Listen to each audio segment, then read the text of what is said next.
Hi there. My name is Christina Pass, and I'm a 26-year-old in a Midwest city, and I want to start a vlog.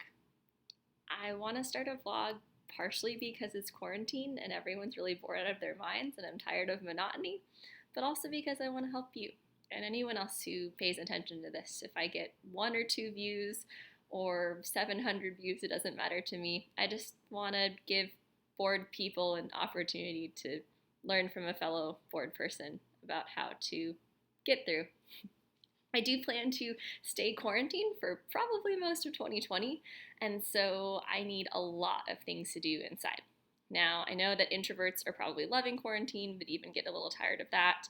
I know that extroverts are absolutely feel like they're incarcerated sometimes. I'm an ambivert, and so I really struggle with wanting people time, wanting alone time, but quarantine is definitely too much alone time for me also. And so I started baking and reading and writing and working on projects and doing whatever I can to keep myself from just absolute depression of the monotony of it all. And I want to use this vlog to help you guys see that there are plenty of things to do inside. In the comfort of your home, in a safe environment, you can basically learn from this quarantine time. I want to see it as an opportunity, not as something that is a disruption to our lives and that is the worst thing that has ever happened. I think we're way too spoiled in our first world country where we think that life is supposed to be a convenience for us. And I want to use time in quarantine intentionally. I want to encourage my friends who aren't doing so well. I want to read books that engage my mind and cause me to think about the world differently. I want to take up new hobbies and come out of quarantine a more well-rounded person. I also want to do things like this, things that are out of my comfort zone and a little scary because this is for the world to see and might be a little embarrassing when I look back on it, 40 years into the future.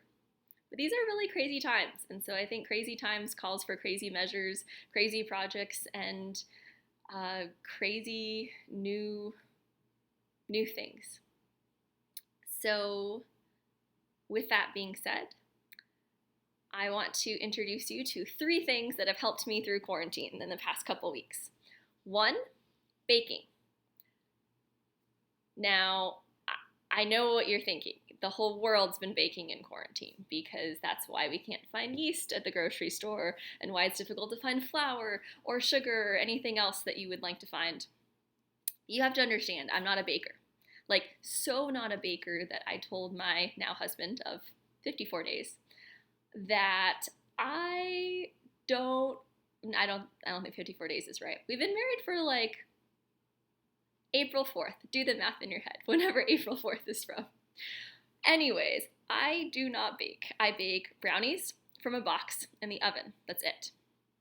And so I told my husband right before we got married that I am not going to be the stereotypical housewife who sits at home and bakes chocolate chip cookies because I don't bake. I don't like baking. Baking is weird and too scientific and difficult, and plus, like, you can just buy so much sugar food in the US. Why would you bake it yourself, Lots of weird reasons for why I never baked. I didn't even own a muffin tin until a few days ago. I bought a muffin tin because I wanted to make pumpkin chocolate chip muffins. The reason I wanted to make this is because my husband's mom made him pumpkin chocolate chip muffins, and I thought it would be an extra surprise. I also wanted to bake it because I am bored out of my mind, and I will try things apparently like baking.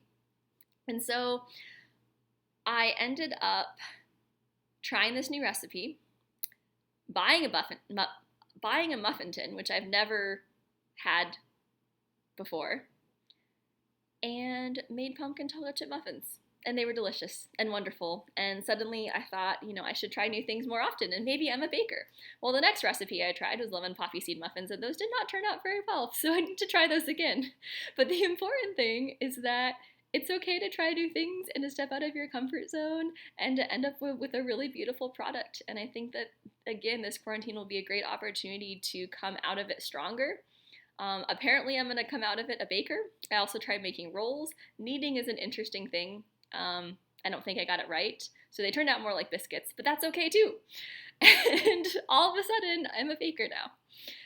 I think you guys should definitely think through things that you've never tried before because you thought you couldn't, or you thought that it wasn't you.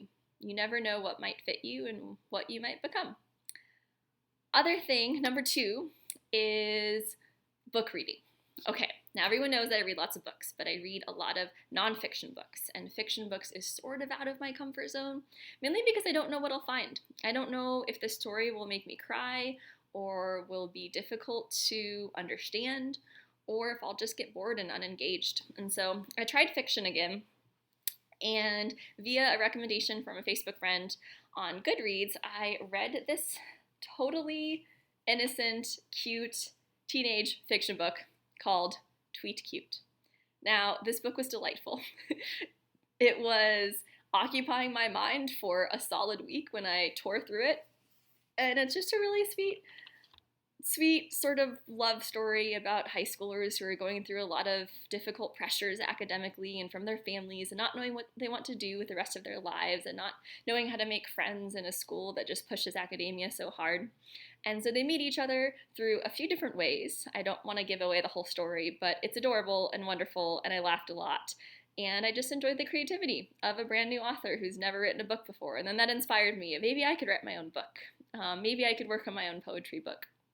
But getting out of my comfort zone and reading something new definitely helped to break up the monotony this week. Another third thing that can help you guys this week is this app called Felt. It is an app that you can write letters on from your iPad or from your phone. And it costs a little bit of money, but you can get their subscription, and you could just send 3 cards a month for just $6, which is not that bad at all. You can get it on your phone or on your iPad, and handwritten cards that you can actually write with your finger, or you can type them, and Felt, this company, will send the cards to your friends. So I decided to send a few cards to my friend Lisa, and to my grandma, and to another friend. And quite honestly, you'd be amazed how far one single handwritten letter can go. Again, I want to use quarantine as an opportunity. I have more time than ever to send people happiness in the form of a card, to read books I would have never read because I am bored out of my mind, and to do things I would have never done, like baking muffins, which is so not me, but they were delicious, and I highly recommend. You can ask me for the recipe. Pumpkin chocolate chip muffins that were to die for. Also, caveat, they do sell pumpkin, cans of pumpkin, in the store year-round. That blew my mind. I thought they only sold them in October through November, because that's when they advertise it so heavily. In fact, the store might be out of yeast, but they are not out of pumpkin, I guarantee you. They had the most pumpkin cans out of any other cans in the baking aisle, so there you go. Start baking up pumpkin in May. It'll work just fine. Well, this concludes our first vlog, and I hope you enjoyed it, and I hope that I can inspire you guys to have new ideas, to do new things, to use quarantine for really beautiful purposes, knowing that life is filled with unexpected turns and you never know where it will lead you. Thank you.